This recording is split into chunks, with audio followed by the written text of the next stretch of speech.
مجھے اپنا بچپن کا ایک واقعہ یاد آتا ہے کہ ہم اپنے کزنوں کے ساتھ بہت کھیلا کرتے تھے. تو ہم جو ہے نا جب دروازہ ہم گیٹ سے بھاگتے نہیں ہوتے, بچے پکڑن پکڑائی کھیل رہے ہوتے ہیں, بھاگ رہے ہوتے ہیں, تو ہم بھاگتے بھاگتے گلی میں نکلتے تھے. پھر جب واپس آتے نا تو دروازہ کھلا چھوڑ جاتے تھے, گیٹ کھلا رہ جاتا تھا. کھلا گیٹ رہتا تھا تو گھر میں آتے تو پھر والدین سے ڈانٹ پڑتی تھی کہ بھائی دروازہ کیوں بند نہیں کیا, گیٹ بند کیوں نہیں کیا. بھائی بچے ہیں نا, شرارتی ہوتے ہیں, کھیلتے جا رہے ہیں.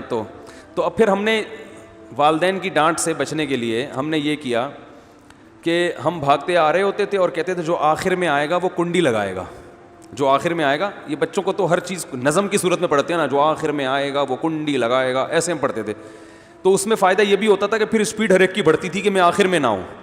اب وہ تکلیف اتنی ہو رہی ہے, گیٹ کو یوں کر کے کھینچو پھر کنڈی لگاؤ. بھائی جو آخر میں آئے گا وہ کیا کرے گا, کنڈی لگائے گا. اب روز ہم یہ نعرہ لگاتے تھے تو پھر ہماری زبان میں نا یہ لفظ خود بخود شارٹ ہونا شروع ہو گیا, جو آخر میں آئے گا, بس اتنا کہتے تھے. پھر ہمیں یاد ہے اچھی طرح کہ یہ ہماری زبان پہ صرف اتنا لگے جو آخر, جو آخر, اور پھر جو رخ, یہ مجھے اچھی طرح یاد ہے. ہم جب بھاگتے ہوئے آتے تو ایک جملہ کہتے جو رخ, رخ کا مطلب جو آخر میں آئے گا وہ. اب یہ بھی تو سینٹنس چینج ہو گیا نا پورا. بھائی بچہ کہہ رہا ہے, بچے بھی سوچ رہے ہیں کہ ایک بات ہم نے جو پیغام دینا ہے تو اتنا لمبا جملہ اناؤنس کرنے کی کیا ضرورت ہے. جو رخ, ریخے لے لیا, جو رخ, اس کا مطلب ہے بھائی جو آخر میں آئے گا وہ کیا کرے گا, کنڈی لگائے. تو یہ ہر زبان کی یہ خاصیت ہے کہ وہ نیچرل جو ہے نا وہ خود بخود کیا ہوتی ہے, وہ چینج ہوتی ہے. لوگ خود بخود آسانیاں ڈھونڈتے ہیں, مشکل لفظ کو آسان بنانے کی کوشش میں ہر وقت لگے رہتے ہیں, تبھی تو شارٹ نکالتے ہیں نا چیزوں کا. ہمارے حضرت نے کیا کیا تھا کہ جو نماز میں طالب علم سستی کرے گا تو حضرت نے 5 روپے جرمانہ رکھا تھا, وہ بعد میں واپس کر دیتے تھے اس کو. تو اس کا نام تھا من یشتری غذاء القلب ب10 روبیات. کون ہے جو دل کی غذا خریدے گا 10 روپے میں, 5 نہیں 10 روپے جرمانہ تھا کہ بھائی جو نماز میں لیٹ ہو گیا وہ کتنا جرمانہ دے گا, 10 روپے. تو یہ دل کی غذا ہے. من یشتری غذاء القلب, کون ہے جو دل کی غذا خریدے گا 10 روپے میں. یہ بورڈ پہ لکھ کے لگا دیا, یعنی جو بھی لیٹ آ رہا ہے تو اس کو دل کی غذا چاہیے, وہ کتنے کی ملے گی, 10 روپے کی. 10 روپے دو گے تو تھوڑا سا دل کو تکلیف ہوگی تو اگلی نماز میں انشاءاللہ سستی نہیں ہوگی. تو حضرت پھر نے ڈبہ رکھا ہوا تھا, یا خود جمع کرا دو وہاں پہ, بھائی جو لیٹ آ رہا ہے نماز میں تو یہ. اب کیا ہے, تو طلبہ پھر جب وہ لفظ تھا نا کہ من یشتری غذاء القلب ب10 روبیات, تو ہوتے ہوتے پھر طلبہ جب کیا کرتے تھے, 10 روپے جب جمع کراتے تھے, حضرت پوچھتے یہ کیا ہے, ہم کہتے تھے یہ من یشتری غذاء القلب ہے. اس کا نام کیا رکھ دیا تھا, من یشتری غذاء القلب.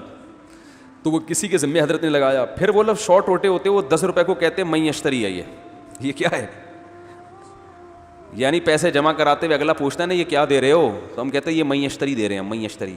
اب بتاؤ من یشتری کا معنی تو ہے کون خریدے گا, لیکن ہم 10 روپے کو کیا کہہ رہے ہیں, وہ اب تک وہی ہے جامع الرشید میں بھی من یشتری. تو پھر وہ من یشتری کا نظام ختم ہو گیا. تو اب یہ ہے کہ بھائی من یشتری کا سسٹم یہاں کیا ہو گیا ہے, ختم ہو گیا. اب نیا آدمی کہے گا یہ من یشتری کیا ہے, بھائی یہ کیا ہو رہا ہے. تو ہم اس کو کہتے ہیں بھائی 10 روپے کو ہم کیا کہتے ہیں, من یشتری. اب گورنمنٹ اس لا پہ پابندی لگا سکتی ہے کہ بالکل نہیں, اس سے زبان کیا ہو رہی ہے, چینج ہو رہی ہے. من یشتری کا مطلب تو کون خریدے گا, اور تم 20 روپے کو ڈبل من یشتری کہہ رہے ہو, ہے بھائی سنگل من یشتری. تو یہ ممکن نہیں ہے حکومتوں کے لیے زبان کو چینج ہونے سے روکنا, یہ ناممکن ہے. لیکن نیچرلی اللہ تعالیٰ نے عربی زبان کو اس وقت سے لے کے آج تک محفوظ رکھا ہوا ہے, آج تک وہ چینج نہیں ہوئی تو ہے. یعنی عرب لوگ بھی الفاظ کو شارٹ کرتے ہیں لیکن وہ بھی محفوظ ہے.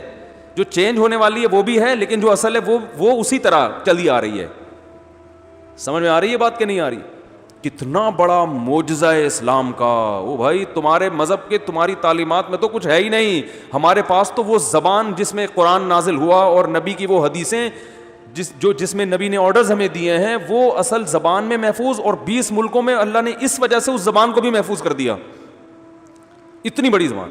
اور آج وہ زبان چیلنج کر رہی ہے کہ اپنی, اگر تم چاہتے ہو کہ 400 سال بعد تمہاری کتاب پڑھی جائے, عربی میں لکھو گے تو پڑھی جائے گی, انگلش میں لکھو گے تو نہیں پڑھی جائے گی, نہ سمجھی جائے گی نہ پڑھی جائے گی.